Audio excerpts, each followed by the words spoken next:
L'Arbre Fromager accueille les femmes en difficulté pour les écouter, les accompagner.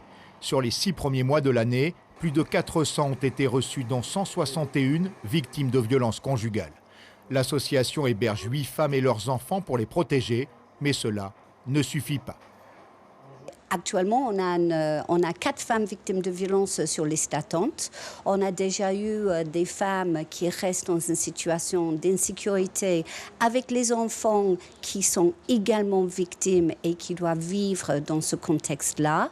Parfois, pendant 4 mois, 6 mois, on a déjà eu une femme qui a attendu 9 mois pour avoir sa place. Ce n'est pas acceptable.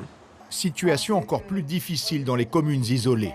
Audrey est le référent violence à l'Arbre Fromager. De Maripasoula à Saint-Georges, elle tente de mobiliser les acteurs et recenser les besoins.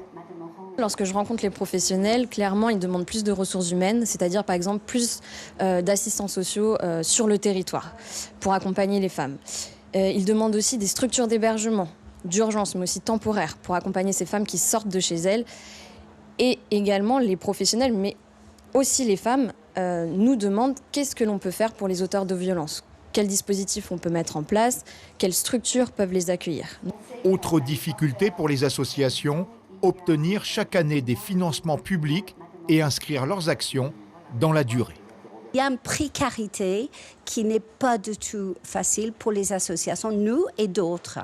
Donc ça, c'est une chose, c'est de stabiliser nos financements pour pouvoir stabiliser nos postes, augmenter nos postes pour pouvoir répondre aux femmes victimes de violences qui viennent de plus en plus en nombre croissant et également avec les situations très complexes. L'Arbre Fromager plaide pour le développement de la formation des policiers et gendarmes à l'accueil des femmes victimes de violences. Trop souvent, elles ne portent pas plainte par crainte, honte ou sentiment de culpabilité vis-à-vis de leur conjoint.